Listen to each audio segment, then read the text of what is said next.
Política Sem Mistérios. São 5 mulheres, 5 identidades, mas o único objetivo: levar a reflexão política para o seu lar.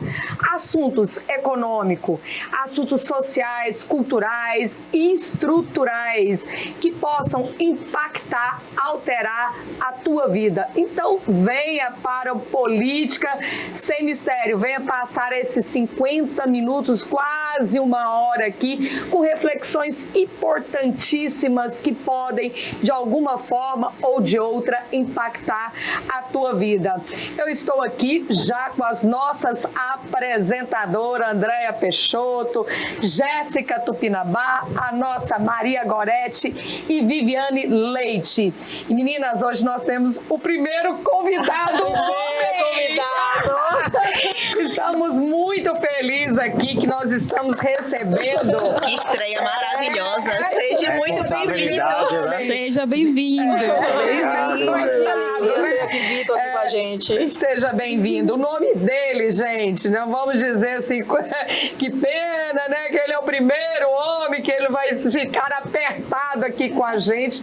Mas não, Vitor é massa, é um homem super diverso, tem uma pluralidade de ideias. Victor Gurgel, seja muito bem-vindo, querido.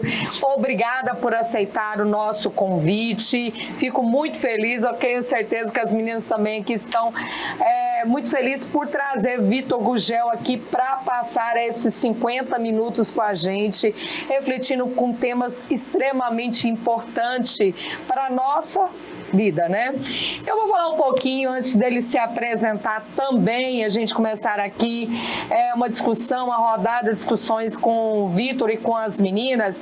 O Victor é advogado, ele é professor, ele é mestre, especialista em direito do trabalho e direito ambiental, é presidente, gente, da Comissão de Direitos e Prerrogativas da OAB Bahia e procurador do TJD Bahia.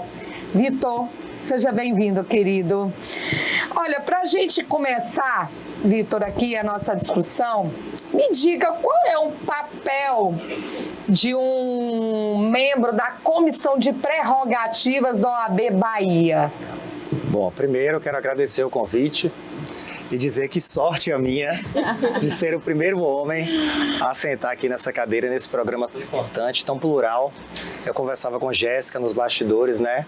A importância da representatividade, de nós termos aqui assuntos e mulheres tão plurais, tão diferentes, porque eu acho que é isso que enriquece a sociedade. Então eu acho que eu tenho muita sorte em ser o primeiro homem e muita coragem também um pouco, né? De sentar aqui, mas eu confesso que eu me sinto à vontade, porque eu fui muito bem acolhido.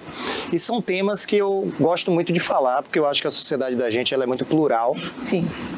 E nesse momento eu ocupo a liderança, né, a presidência de uma comissão, que é uma comissão que inicialmente ela acolhe a advocacia, mas eu digo que acolhe toda a sociedade, porque prerrogativa do advogado é um instrumento, é um requisito para que ele possa exercer a sua atividade laboral. E a prerrogativa do advogado, na verdade, ela representa o direito do cidadão, representa cidadania, porque o advogado valorizado é o cidadão respeitado. O advogado que tem as suas prerrogativas respeitadas por todas as autoridades, por toda a sociedade, ele consegue, no seu limite, inclusive, ir ao seu limite para defender o cidadão em todos os seus aspectos. Observe que nos estados ditatoriais se busca incessantemente cessear a palavra das pessoas e caçar os mandatos dos advogados. Sim. Porque o advogado representa o cidadão. Mas os advogados, nem mesmo nos piores momentos políticos da história do nosso país, se calaram, né? Vide Sobral Pinto, dentre outros, né? Que sempre lutaram pelos direitos do cidadão. O papel de um membro da Comissão de Prerrogativas e da comissão como um todo é garantir essas prerrogativas de toda a advocacia. A advocacia que muitas vezes, por incompreensão, por excessos, por equívocos, por desconhecimento, tem as suas prerrogativas violadas, Nós temos hoje na comissão uma comissão que é bastante plural, eu tenho muito orgulho de dizer. Orgulho não no sentido de vaidade, mas orgulho no sentido de conseguir atribuir uma representatividade à comissão de prerrogativas. Nós temos uma comissão que funciona 7 dias por semana, 24 horas por dia. Que interessante isso. Inclusive, todos aqui somos da área jurídica, quem não é ainda está no caminho. Sim. Doutora Vivi, doutora Jéssica aqui estão no caminho, mas a gente tem uma comissão que ela é composta hoje por 40 homens e 34 mulheres. Esse número já foi exatamente igual em termos de paridade, que é o que eu acredito. Essa paridade equilibra e desequilibra por muito pouco, às vezes, porque entra alguém e sai alguém. Entendo. Então a gente não fica assim, sabe? Medindo isso, mas a gente mantém sempre esse equilíbrio. Desses colegas, em torno de 30 colegas se autodeclaram pretos. Eu tenho uma representante indígena, a doutora Jéssica, lá, né? Já vou lhe chamar de doutora, porque você já está no caminho já. E é muito importante a gente ter essa representatividade. Então, assim, eu tenho um colega que é deficiente visual e ele contribui muito para a comissão de prerrogativas. Então, por que a gente tem pessoas tão plurais, né? E de pensamentos também políticos plurais, né? E diversos. A eleição agora foi muito polarizada e lá também não é diferente, né? Porque nada disso importa. E, ao mesmo tempo, tudo importa. Não importa no sentido de que o importante é você estar lá para contribuir com a advocacia, para poder ajudar e dar a sua mão de obra para que a advocacia seja forte e unida, porque a advocacia forte, a advocacia unida, e a advocacia unida, a advocacia forte. Com certeza. Estamos aqui com 2 advogadas, né, atuantes nesse município, 2 advogadas, e eu vou começar então por Andréia. Andréia, qual é a importância desta comissão que hoje é aí presidida por Vitor Gurgel? Ele falou um dado muito interessante que funciona 7 dias por semana, 24 horas por dia. 24 horas por dia. Quer dizer, não para nunca. Qual é a importância desta comissão para você, mulher advogada? Primeiro, agradecer, né, de você estar aqui com a gente, Vitor. Você sabe, assim, o carinho enorme que eu tenho por você, pela sua representatividade dentro dessa comissão, que tanto, assim, me representa, né, enquanto mulher, obrigado, enquanto advogada. Vitor tem feito um trabalho assim incrível dentro dessa comissão. Eu digo por mim, eu enquanto advogada, enquanto estou com qualquer tipo de violação de prerrogativas, eu encontro com o Vitor, falo com o Vitor, procuro o Vitor e a gente tem acesso a ele. Então, o que eu digo das prerrogativas quando são violadas? E quando existe uma comissão como essa, é significativa para a gente, é importante para a gente. É importante que uma comissão dessa seja atuante. A gente sabe que a prerrogativa é inalienável, é intransferível, é indisponível. Ela tem que estar sempre disponível para o advogado. Então, se há uma violação de prerrogativas, a gente precisa ter algum apoio. E a gente tem com o Vitor, né? A gente tem com a seccional. Então, eu digo, Vitor, como é importante que a OAB Bahia tem a sua representação como presidente. Eu conheço você até quando você era procurador, né, salvo engano, você já foi procurador também da OAB Bahia, participou da comissão, sim, salvo engano. Comissão. E eu já sabia, eu já conhecia o seu trabalho. Então, as prerrogativas, quando eu já tive, por exemplo, Lisdeile Meninas, de chegar no fórum, eu não sei se o doutor Edmilton que está aqui já deve ter escutado sobre isso, de a gente chegar no fórum, encontrar uma placa dizendo assim, se dirige ao cartório, o juiz encaminhando para a gente ser encaminhado para o cartório. Ou seja, nós estávamos sem conseguir adentrar na sala do juiz. Então, é uma violação de prerrogativas. A gente tem todo o direito para entrar, tem todo o direito para acessar o juiz. E enquanto os outros colegas não tiveram também as suas prerrogativas violadas. Então, isso é muito sério. Isso é violação de prerrogativas, é violação de direitos ao cidadão, como o doutor Vitor disse. Então, isso abarca a nossa identidade como advogado, abarca nosso sentimento de advogado e nossa forma de lutar por um direito que assiste ao cidadão. Então, quando isso é violado, a a gente acaba passando por uns sentimentos de angústia, de retrocesso quando é violado, né? Então, por isso que eu costumo dizer e parabenizar, Vitor, mais uma vez, pelo seu trabalho diante dessa comissão e trazer de novo esse assunto é importante para toda a advocacia, não só para a advocacia, mas para o cidadão. O cidadão precisa também entender, saber quais são os direitos do advogado, porque os direitos dos advogados, quando são violados, viola o seu direito. Bom, a gente já deu para perceber aqui que a importância dessa comissão para a democracia. Se garante bem o exercício destes profissionais que estão para defender os direitos de toda e qualquer pessoa diante de diversos conflitos, nos locais onde esses conflitos são dirimidos, é extremamente importante o papel de Vitor Gugel, junto com toda aquela comissão ali, né, para que seja acompanhado caso a caso, em casos de violações. Mas eu quero ver de você, doutora Maria Goretti, que também é advogada. Você como advogada, você acha que ainda há uma tensão ou já está mais amistosa com as comissões dessa tão empoderada entre advogados e servidores como juízes, juízas, promotores, promotoras, delegados, delegadas, enfim, você acha que ainda há uma tensão ou você ainda vê ainda como uma relação mais amistosa? Primeiramente, seja muito bem-vindo mais uma vez, obrigada por sua presença aqui. Sinta-se muito à vontade, a gente está muito à vontade com sua presença e com sua representação, né, na Comissão de Prerrogativas. Respondendo a sua pergunta, Liz, ainda há muita tensão. Você acha? Acho. Porque nós somos uma classe odiada, apesar de sermos essenciais à justiça. Explica isso melhor. A advocacia, ela é essencial à justiça. Nós estamos falando aqui, não é para um público específico de advogados, nós estamos falando para a sociedade, nós estamos falando sem mistério nenhum. Por quê?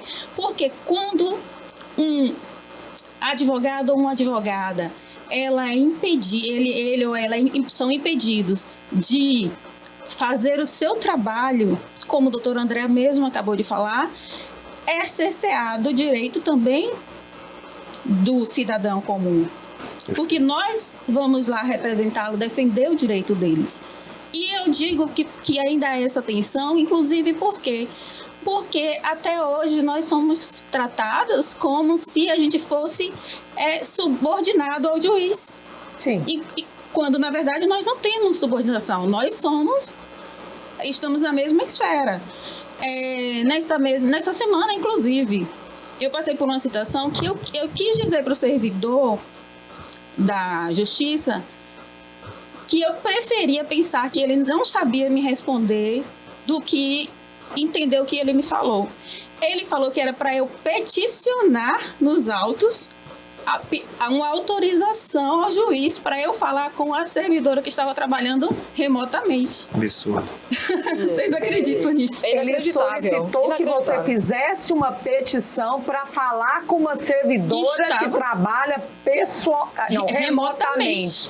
Eu falei para ele, não, eu vou acreditar que você não sabe o que fazer com a minha situação, para não ter que acreditar que você está mandando eu peticionar para pedir uma autorização ao juiz quando eu não tenho que pedir autorização ao juiz nem para falar com ele mesmo. Você entende isso? Então, ao mesmo tempo, só para concluir, ao mesmo tempo a sociedade ela precisa valorizar mais a advocacia. Por quê? Porque quando está lá no problema, infelizmente, quando está lá no problema, quem é que chama primeiro? E sabe nos procurar. O advogado. Sabe nos procurar. Né? Todos os meus clientes, quando chegam lá com um problema, eu falo para eles, não espere o problema acontecer. Procure um escritório de advocacia antes de existir um problema. Até porque nós não existimos só para resolver problema, né? Nós existimos também para evitar problemas. E quando nós estamos em apuros, a comissão de prerrogativa é aquela que nos dá suporte. Eu estive em outra cidade, é claro que uma parte do problema foi criado por mim, mas meus clientes já estavam dentro para a audiência e eu não pude entrar porque faltava uma dose da vacina no meu cartão.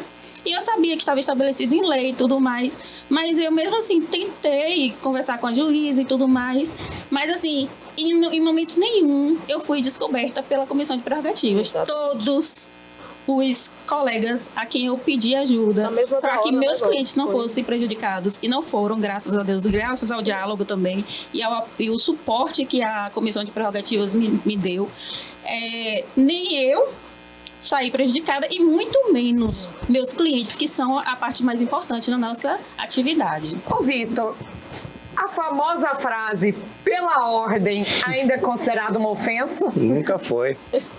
Nunca foi. Pela Não, ordem... pelo ponto de vista do servidor público, Não. quando o advogado pede Não. pela ordem. Na verdade, o que na maioria das vezes é enquadrado como ofensa não é ofensa. É um direito ou uma prerrogativa do advogado. Infelizmente, o servidor, seja em qualquer seara que ele atue, na seara administrativa, no judiciário, né, policial, eles se ofendem às vezes com situações que não eram para ser ofensivas, porque ali é o papel do advogado. O advogado está exercendo as palavras, está exercendo o trabalho dele. Então, o que eu destaco sempre é o seguinte: primeiro, o advogado, ele tem que conhecer as suas prerrogativas. Sim. Porque, infelizmente, a classe, muitas vezes, fala muito do seu direito e da sua prerrogativa, mas não as conhece como deveria conhecer. E eu destaco também que as nossas prerrogativas estão dispostas numa lei federal. Porque, às vezes, o servidor diz assim: é o estatuto de vocês. Não, não é o estatuto da gente. Exatamente. É uma lei federal que tramitou nas duas casas do Legislativo. Então, assim, todo mundo que estuda direito, né, todos nós estudamos, e o público de casa que está assistindo a gente vai entender que uma lei federal é uma lei que se sobrepõe a um cartaz de uma delegacia, a um ato normativo, a uma lei estadual, a uma lei municipal. Então, não tem margem para discussão sobre as nossas prerrogativas. Já começa desse ponto. Então, quando o advogado fala pela ordem, que é apenas um exemplo que você citou, ou qualquer outra coisa, ele precisa ser respeitado. Sim. O que eu aconselho sempre aos colegas é que saiba impor o seu direito, sempre para os mais jovens principalmente, porque a experiência a gente adquire com o tempo. Mas eu digo sempre, seja humilde, converse, dialogue, mostre onde está a sua prerrogativa, abra a legislação. Hoje a maioria dos advogados, dos cidadãos, tem um tablet, né? tem um celular com acesso à internet, abre ali, mostre, olha aqui, ó, disposto no artigo 7º da nossa legislação e tal, pronto, entendeu? Então você mostrou ali, está informando, então vamos evitar um problema, Só um parênteses, à vontade. Tem um detalhe que, quando a gente mostra, ainda assim é violado. É algo assim inacreditável, hein, doutora Maria Gorete? Eu digo assim, por a gente, né? Quando a gente atua, tá no balcão de fórum, como diz o doutor Edmilton, sempre diz isso, no balcão de fórum, quando a gente vai, a gente mostra as nossas prerrogativas quando estão sendo violadas e ainda assim insistem em violá-las. Andréia, eu que estou do outro lado do Sim. balcão, né? Eu sou uma servidora Sim.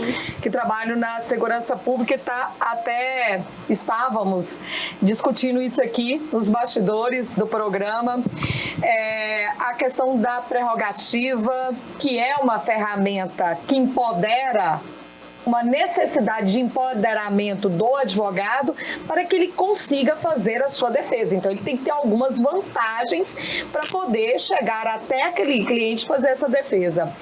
Eu estava dizendo porque eu estou do outro lado do balcão e eu estou aqui com Viviane e Jéssica, que estão sendo preparadas para manusear essas prerrogativas na defesa dos seus clientes, né? Pois bem, então a gente, enquanto professores, temos que muito preocupar com e dar esse empoderamento aos nossos estudantes. Quando a gente chega do outro lado do balcão, né, a gente percebe, hoje eu tenho uma forma, Vitor, meninas, de olhar a coisa muito numa perspectiva histórica. Nós descendemos de um estudo que nos ensinou a se portar, pelo menos quem está do outro lado do balcão, se portar de uma forma inquisitiva. Pelo menos a segurança pública ela foi criada nessa forma, inquisitiva. A tirar a verdade, doa quem doer, de forma... Tudo bem que nós já passamos por uma enorme evolução, não é assim, né? Eu estou fazendo um retrospecto histórico aqui da nossa forma de lidar, né? Da defesa e de quem tem a obrigação de processar, de apurar, de investigar. Esse sangue inquisitivo ainda está tão presente. Você vê isso, Vivi, que ainda a Jéssica, isso, vocês sentem na aula ainda aquela necessidade de impor, de conseguir a prova, de qualquer forma, às vezes até passando por cima de advogados? Sim, com certeza. Acho que é uma luta diária, né? Você se colocar à frente e você ter que enfrentar é um embate. E você tem que levantar a voz para mostrar quem você é, para as pessoas te respeitarem. E é exatamente isso que tem a lei 14.365 de 2022, que ela altera o Estatuto da Advocacia. E que antes a detenção era de 3 meses a 1 ano. E agora ela passa a ser de 2 anos a 4 anos. O que requer um rigor, né? Quem desrespeita essas prerrogativas, como, por exemplo, a questão da hierarquia, como vocês bem mencionaram. Exatamente. Eu fico pensando e analiso, Vitor, quando você está mencionando isso, porque eu vivo na segurança pública há 20 anos, né? E ali a gente foi, de certa forma, aos 11 desse ano, tornando-se mais garantista. Né? Eu entrei na polícia há 20 anos atrás e não tinha uma posição tanto garantista. Provavelmente eu corto na própria carne que eu acredito que em algum momento eu não tenha sido uma boa gestora e provavelmente ter agido tal como essa servidora. Tem pedido um direito de defesa de pessoas que estejam acompanhadas de advogado. Essa postura foi mudando ao longo dos anos, como a minha postura e os meus estudos mais garantistas, e hoje me declaro uma profissional garantista. Mas isso foi difícil. E você sente isso, Vitor, na formação jurídica dessas meninas que estão aqui, os profissionais que chegam e passam a ocupar o outro lado do balcão, o balcão interno? Sinto, mas primeiro eu quero dizer, Liz, que você não tem cara de violava prerrogativas, não. Ninguém acredita nisso, não. Já fui pro balcão, inclusive com o doutor Liz dele. Você tem cara que mesmo nos momentos mais difíceis, você sempre respeitou as prerrogativas da advocacia, que são, na verdade, do cidadão, eu vou dizer que eu evoluí. Estamos todos no caminho. Com advogado pois também. Então é feliz, você vê que ela é uma pessoa feliz. Exatamente. Né? Então, mas eu acho que a gente tem uma tendência, sim, para percorrer esse caminho mais garantista na sociedade, né? Por várias razões. Pela educação, pelos princípios, pela mídia, pelas redes sociais, porque hoje as coisas estão mais, né? Todo mundo tem um celular, puxa, filma, a coisa viraliza. Né? Ninguém gosta de aparecer nas redes sociais viralizado por uma questão que não é correta, que não é legal, que não é moral. Então isso tudo conta. Então é o que eu digo sempre, inclusive, o advogado, quando ele comparece, que ele tem ali qualquer princípio ali de prerrogativa violada, a primeira coisa você tenta dialogar e você tenta impor com muito cuidado, né? Mas ao mesmo tempo com muita firmeza a sua prerrogativa. Em seguida, você tem que tentar ajuda dos seus colegas ali que estão à sua volta. E aí os colegas também têm que ter esse papel importantíssimo. Por quê? Porque quando aquele colega ali específico, João ou Maria, tem a sua prerrogativa violada, não é a prerrogativa deles dois que são violadas. Ali é a prerrogativa de toda a advocacia. Então não se cale, não sorria, não ache que você vai ganhar ou perder um processo, ter ou não ter direito por causa disso. A gente tem que ser solidário, companheiro daquele colega para informar e ajudar com a autoridade coautora ali, né, com a autoridade supostamente violadora ali, de que aquele não é o caminho correto, adequado. Em seguida, você pode procurar, sim, a subseção da OAB, você pode procurar a comissão de prerrogativas, porque às vezes, como o André colocou, o diálogo, você provando e mostrando, ainda assim não é o suficiente. Ou por razões humanas ali que a pessoa não quer compreender, ou porque é uma circunstância ali que já tomou uma proporção tão grande que o diálogo já não resolve. Então, busque ajuda, sim, da OAB. Mas eu acho que essas jovens, e todos os jovens, né, a doutora Vivi, a doutora Jéssica, que estão na academia ainda, né, estudando na faculdade, já vão pegar uma geração que a gente tem outros problemas, surgem inclusive novas modalidades de violação de prerrogativas. Por exemplo, com o advento, né, com a chegada da pandemia, a gente passou a ter mais procedimentos online, telepresencial. Sim. Então a gente passou a ter uma nova modalidade, que é o quê? O microfone silenciado do advogado. Ou seja, foi silenciada a voz do advogado. Olha, eu não tinha pensado nisso. Né? Numa audiência E já tá presencial, acontecendo acontece. E muito. Acontece, chega, viraliza aqueles advogados que estão ali falando e tal, aí a autoridade do outro lado, né, seja em qualquer meio, judiciário, policial, administrativo, Eles que bloqueiam. aperta o mute. Aí fica, violento, chega, né? fica, não, aí o advogado fica do outro lado, gesticulando, né, desesperado, mas o som não sai. E com um clique é silenciado. Essa é uma nova modalidade de violação de prerrogativas inaceitável, porque aquilo ali é você praticamente calar a boca do advogado, você silenciar a voz do advogado. E numa audiência presencial não acontece, vai gerar um desgaste, um debate, mas o advogado não vai ter uma mordaça. É a mordaça. Olha, Entendeu? eu tô aqui com Jéssica, eu tenho certeza que na cabeça dela já deve estar passando assim, ai meu Deus, como será a minha vida uma advogada indígena? Como será? Então, eu sou toda aqui bem quietinha, mas assim, eu tô aprendendo muito, só escutando aqui do doutor, né? E veja bem, como é bom trazer esse tema de prerrogativas para o programa e como é bom você trazer essas informações sobre essa comissão.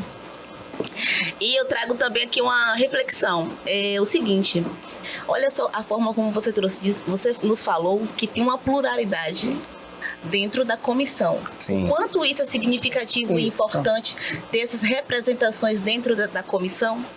Porque aqui nós estamos falando de pessoas. E quando se fala de pessoas, é necessário que as pessoas sejam humanas. Que nem todas as pessoas, me desculpe, não são humanas. Humanas no sentido de olhar, de falar, né?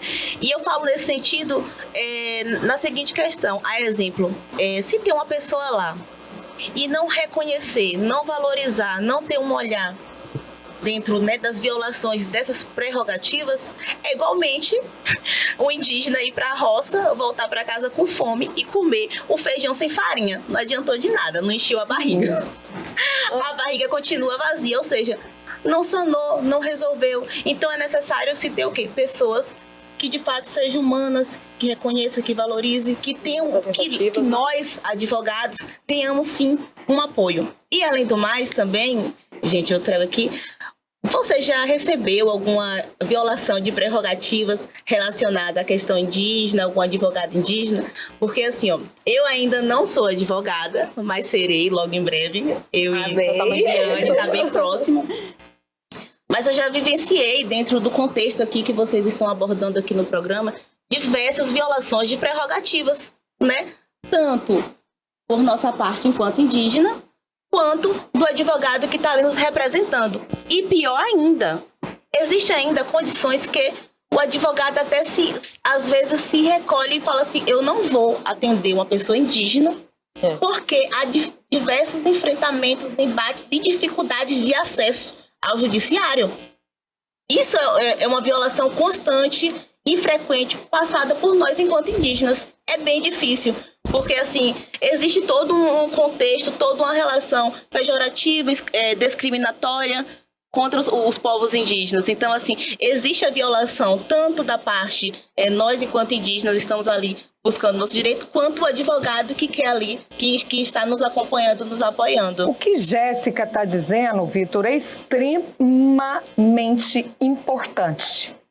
Né? Eu estou vivenciando aqui cada palavra que ela acabou de dizer, porque nós temos um painel de servidores públicos hegemonicamente brancos e homens, e que decidem vidas sobre o seu ponto de vista eurocêntrico, né? Sobre o seu ponto de vista de homens e brancos. E hoje a gente já está vendo a diversidade na sala de aula. Jéssica, uma indígena, uma menina jovem aqui, né, com essa cor de Gabriela Cravo e Canela, Maria Goretti, uma mulher negra, né? Ali nós temos uma mulher branca, uma diversidade na sala de aula. Sou professora de diversos alunos no estado da Bahia, com deficiências, né? Físicas, né? Outros tipos de deficiências também, e com uma diversidade. Essa juventude vão ser advogados. E olha vão só, ser juízes, ainda... né? Desculpa, Liz, te interromper. Vamos lá. Então, olha só, nós temos um número bastante significativo de mulheres e de indígenas, né, homens que são advogados e estão atuando e atuam muito bem. Mas para até chegar a esse exercício de profissão, tiveram diversos enfrentamentos. A exemplo de mim mesma, eu já passei por diversos enfrentamentos, eu digo, no sentido das pessoas chegarem e falar: o que você está fazendo aqui? Você vai saber falar o quê? Você vai falar que você está ocupando o seu espaço. Exatamente, doutor. Gostei. Exatamente. Demarcando aquele lugar ali. Demarcando aquele lugar, exatamente. Que é o lugar dela. Eu já respondendo a sua pergunta, Jéssica, com relação a indígena, ainda não. Mas com relação a colegas que se declaram pretos, eu já atendi colegas que relataram ter sofrido violação de prerrogativa em decorrência da sua cor. Então a gente tem esse cuidado. Por que é importante? A pluralidade. Porque a pluralidade, ela dá perspectiva do acolhimento. Porque eu, como homem branco, eu jamais vou saber o que é sofrer um racismo e isso refletir na minha profissão. Eu não tenho esse lugar de fala. Eu tenho uma tentativa do acolhimento de me colocar no lugar daquela pessoa. Mas só um colega que sofre essa violação, que se declara preto, que vai saber de fato isso. A gente trabalha isso. Ótimo. Eu criei um grupo dentro da comissão que chama CDP, que é a sigla da comissão, Comissão de Direitos e Prerrogativas Antirracismo. Que ele foi composto inicialmente por colegas que declaram pretos, e depois eu falei assim: vocês querem abrir para colegas brancos também? Ou querem manter? Não, vamos abrir. Porque é importante que as pessoas tenham essa perspectiva. Então, assim, quando você tem, por exemplo, uma mulher, como a gente já atendeu o colega que buscou a Comissão de Prerrogativas a gente atuou em conjunto com a Comissão da Mulher e a Comissão da Mulher Advogada, um trabalho interseccional, né? E a gente atuou até a madrugada, uma advogada que estava ali em cárcere privado. Não era esse caso, inclusive, acompanhamos, né? Na comissão de... Isso, então assim, a gente acompanhou na Delegacia da Mulher, mas ela também, não tem a ver com prerrogativas, mas também tem, porque ela trabalhava naquele ambiente de cárcere, com computador, o único instrumento que ela tinha, já não tinha celular. Quer dizer, então são situações assim que a gente vai tendo que se colocar no lugar do outro, e nada mais do que o próprio outro para acolher daquela forma. Então, assim, a gente tem agora construído um sistema que é a plataforma Prerrogativa Online para receber denúncias, estamos para lançar nos próximos meses, que eu tive o cuidado de fazer um filtro, por exemplo, para a pessoa, se quiser, se tem a opção também de não declarar sua cor. Né? Aí eu trabalhei e ouvi a Comissão da Advocacia Negra para ver como enquadrar. Eu procurei ouvir a Comissão da Diversidade da OAB, porque as pessoas podem declarar o seu gênero, se assim quiserem. Por quê? Porque o nosso objetivo é ter essa estatística, inclusive, se as pessoas de gênero, se há uma influência na violação de prerrogativas em relação ao gênero, à cor, sabe? Isso tudo pode. Eu estou tentando chegar na sua resposta, né? Então, assim, isso tudo interfere, sim. O fato, você, por exemplo, usa... Eu posso chamar isso de um cocá? É cocá. Pronto. Então, você usa um cocá, mas eu nunca tive problema com colega que chegou para fazer audiência com cocá. Mas eu já tive relatos de colegas que são candomblecistas e chegaram, né, com a indumentária ou com a roupa, enfim, me perdoe aí se eu não adequei o termo, para fazer audiência e foram barrados ou convidados a retirar o seu traje, né? Sem gravata, enfim, até sem gravata. Sem gravata. Sair sem a gravata. Mas sem gravata é um absurdo, mas que é um problema que o homem branco ou preto pode ser, mas é uma coisa mais que não tem a ver com cor, né? Assim, com racismo, com discriminação. A roupa da mulher também. A roupa da mulher já tive casos também de colegas para ingressar num fórum com short, no presídio. Então assim, né? São situações que a gente vai vivendo no dia a dia, que a gente vai procurando entender, adequar e... E ainda aproveitando aqui, Vitor, é dizer para as pessoas que a forma da gente se ingressar, entrar nos locais, seja de cocá, seja de tanga, ou seja com o meu maracá, ou seja com o meu brinco de pena, ou com aquelas blusas que nós utilizamos no momento do ritual. Aquilo ali, gente, não é desrespeitoso. A gente não está desrespeitando a autoridade nenhuma, não está desrespeitando o espaço, o local que nós estejamos. Nós estamos ali demarcando quem realmente nós somos. Sua cultura, sua identidade. Nossa cultura, nossa identidade, nossas crenças, nossa tradição. E é necessário reafirmar e demarcar, enquanto identidade indígena, todos esses trajes, todos esses artefatos que nós utilizamos. Perfeito. Que pra gente é ancestral, é poderoso, é religioso. Nos protege, nos fortalece, nos significa, ressignifica. No momento em que você quiser, né? Essa troca aí entre Jéssica e Dr. Gurgel me fez aqui refletir qual é o alcance das prerrogativas para nós da advocacia.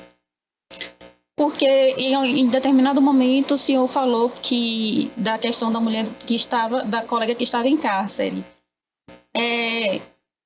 Em uma situação em que eu não esteja atuando como advogada e que eu passe por algum tipo de constrangimento, essa comissão, ela pode me alcançar, me proteger?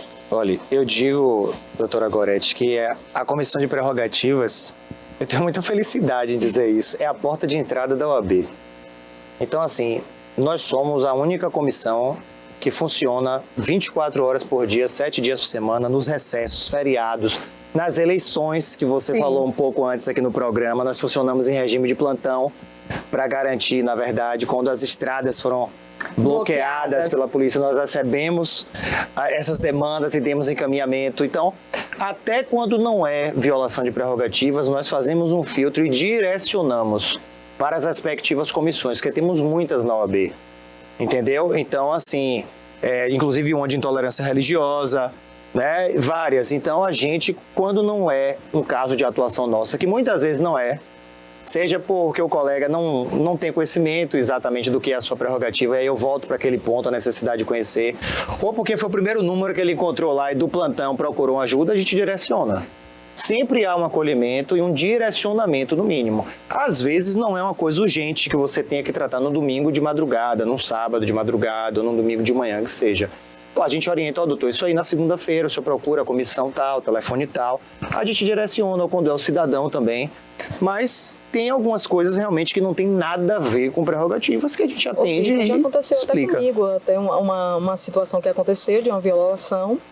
E não era caso de prerrogativas, mas Vitor, na mesma da hora, ele direcionou para quem deveria. Que a gente tenta ajudar, o número, né? ele indica quem a gente procurar. Então, assim, a comissão de prerrogativas, ela é aquela mentor, vamos dizer assim, aquela que direciona a gente, aquela que nos ajuda, que nos acolhe. Então, isso é muito importante. Então, por isso que eu falo, é significativa essa comissão e essa comissão é importante para a gente, advogado. Uma verdadeira âncora, né? Âncora, exatamente. E eu vou precisar conversar depois, que o programa Estamos à disposição. A gente está falando de prerrogativas, a gente está falando de acolhimento, né? Eu quero mudar um pouco a nossa rodada aqui de discussão, mas praticamente não sairemos de conquistas e de defesas, né?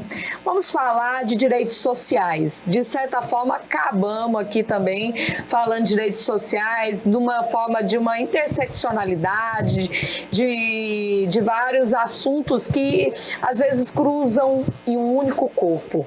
A raça, a etnia, e são direitos que Jéssica já mencionou que são direitos seculares e que pessoas já morreram, muitas conquistas ao longo de vários anos que são os direitos sociais, né? Advindo os direitos humanos aí, direitos de terceira, segunda, terceira e desde a primeira geração, quando se deu o direito individual, depois os direitos sociais de segunda, terceira, os coletivos, e agora fala até o direito de quarta geração, o direito da intimidade, né, direito da privacidade, do patrimônio genético, enfim, mas nós não vamos nisso. E falar propriamente de dessas gerações, mas nós vamos entrar num debate desta evolução. Jéssica está aqui, sabe muito bem como foi difícil. Ela talvez está sentada aqui como apresentadora desse programa. Para várias mulheres, estamos todas aqui sentadas como apresentadoras de um programa. Sermos advogadas, sermos delegadas, sermos juízas, sermos promotoras. Conquista, né? Nós estamos trazendo pelo campo feminino, mas direitos sociais de diversas formas aqui que os advogados conhecem e defendem o tempo todo. Ao longo desses anos, nós fomos, né, conquistando direito. E a própria Constituição de 1988 é um arcabouço desses direitos. Nós estamos assistindo momentos de retrocesso de direitos sociais. Vou começar pelo nosso entrevistado. Vitor, você acha que nesses últimos anos, você como advogado, eu não sei quantos anos você tem, Vitor? Nós somos discretos. Vamos perguntar. Segredo. Olha, fala nos bastidores. Se perguntasse pra mim, eu ia me retar. A gente, como é que a apresentadora Encerrando o programa, eu penso se eu falo verdade ou não. Fala, deixa em off. Se ele quiser revelar. Fale não, Vitor. Não fale não. Fale não, Vitor. Posso dizer que eu sou careca, mas sou jovem. Ótima resposta. Saída pela direita, ela é o da montanha, a saída pela direita. Então tá, então, mas eu imagino que você seja da década de 80, por aí, né? 80 e tal. Eu tô julgando aqui, né? Eu não tô olhando pelos cabelos, Tô bem, então. Década de 80 Tá por aí. Mas, Vitor, ao longo da sua existência, vamos dizer assim, você deve ter assistido diversas conquistas de direitos. Não é permitido, né? A gente pode dizer que não é permitido o retrocesso. Eu acho que a história da humanidade ela é feita de avanços e retrocessos, né? Ao longo da história a gente vê isso. E a gente conseguiu ter um avanço muito grande, uma conquista muito grande com a Constituição da gente de 88, né? Liderada por Ulisses Guimarães, a Constituição Cidadã, porque ela é repleta de direitos sociais. E aquele momento histórico político ali, Sarney, o presidente, foi muito negociado no Congresso Nacional, porque não se acreditava que aquela Constituição fosse viável para o país, possível, de tantos os direitos trabalhistas e sociais que estavam ali, inclusive como cláusulas pétreas. Não se acreditava que fosse possível a implementação daquela Constituição. E eu acho que a partir dali a gente teve muitos avanços. O direito do trabalho, que é a minha área, e o direito ambiental também, que eu nem atuo tanto mais, são áreas de direito social, isso tudo tem a ver comigo, com o meu jeito de pensar.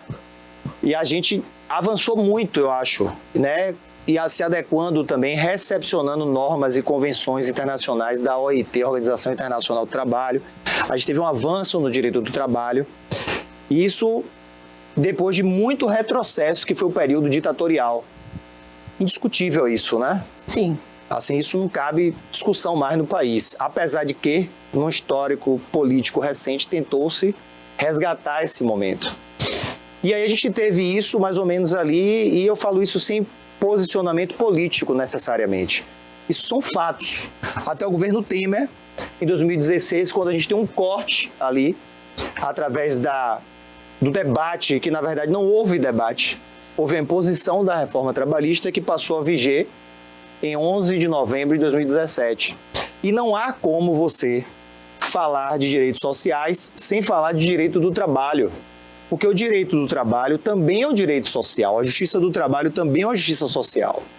E quando você tem ali um retrocesso no direito do trabalho, a partir ali de 2017, com sucessivas medidas provisórias e tentativas que ela se estende no governo Bolsonaro, respeitando as opiniões de cada um, isso não tem nada a ver com votar em outro governo ou não. Para mim, isso é uma análise histórica, política, real e social, principalmente.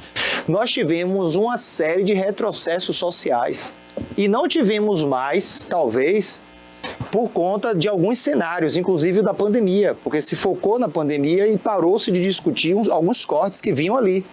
como, por exemplo, a medida provisória da carteira verde e amarela, que caiu, que não seguiu, né, que era uma flexibilização de uma série de direitos, e não se flexibilizou mais direitos trabalhistas e sociais, porque eles são interligados, por conta de contextos políticos, mas se tentou e houve, depois da reforma trabalhista, outras mini-reformas para cortar outros direitos sociais.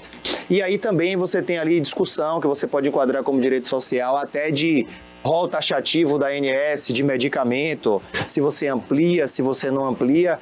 E a gente tem um judiciário também atuando aí, que eu acho que em dado momento também da história, tem retrocedido com relação a direitos sociais, direito da população da gente, que é tão desigual, e é na região Nordeste aqui, mais ainda, né? Norte e Nordeste do país. Eu vou pegar por duas mulheres aqui que representam duas identidades que, de certa forma, são vulneráveis na conquista de direitos sociais, como Maria Goretti e Jéssica Tupinambá.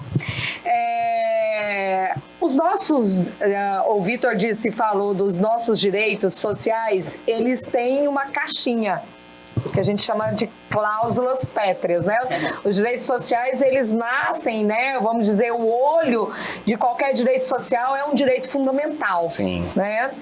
Entretanto, a gente verifica que esses direitos sociais, ao serem regulamentados, né, eles podem ser perdidos de uma forma muito fácil por leis ordinárias. A citada aí por Vitor como a reforma trabalhista que, sugou diversos direitos sociais.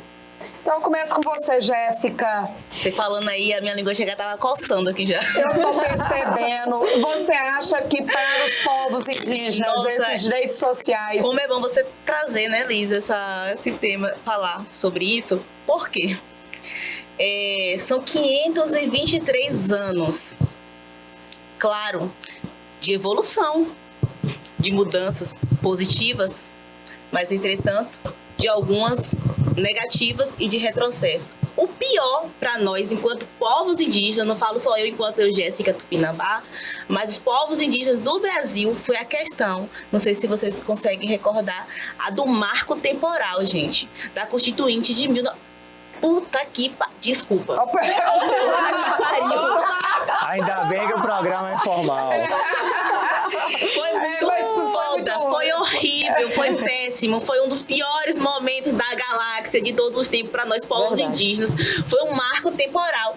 Nós não existimos aqui com a Constituinte de 88, não, gente. Esse julgamento ainda não aconteceu. Por conta da pressão popular. Porque eu falo popular porque não só foi nós enquanto indígenas que lutamos. Você que está do outro lado já lutou, nós que estamos aqui lutou, e muitas pessoas do bem lutou juntamente conosco para que esse projeto de lei não fosse aprovado. Foi muita luta. Existe um princípio constitucional que todos aqui nós sabemos que não é permitido o retrocesso, né, dos direitos sociais, dos direitos fundamentais. Qual é o seu termômetro, querida? Você acha que nós, mulheres, as mulheres negras, enfim, as mulheres de várias identidades aqui, estamos avançando ou estamos colhendo os retrocessos? Eu estou com um sentimento nos últimos dias nos últimos tempos, né? Mencionada aí por Dr. Vitor, de retrocessos. Apesar de esse princípio ser um princípio que impede esses retrocessos, para o Supremo não é um princípio absoluto, né? Então, em algumas situações, seja legislativamente ou não, esses princípios eles podem ser burlados e retrocessos podem acontecer. Nós, enquanto mulheres, tivemos na própria reforma trabalhista, e também na reforma previdenciária, perda de direitos, né? A questão da pensão por morte das viúvas, né? A questão da pensão por morte para as crianças, para os dependentes, entendeu? Que é de 10% para cada dependente. Então, eu vejo bastante retrocesso, especialmente nos últimos 7 anos. Eu penso que nós estamos fazendo um trabalho aqui que que é necessária à sociedade. Este programa é necessário à sociedade porque é a mídia que nós vemos, que nós identificamos. Pode continuar. A mídia que nós identificamos, que nós presenciamos todos os dias, ela aponta que a Constituição Federal de 88 é uma Constituição ruim por ser garantista. Olha, ou seja, essa crítica que a mídia é aberta, né? E a comunicação aberta, ela é necessária. Mas essa mídia que é aberta, ela está levando para a população uma descrença na própria Constituição.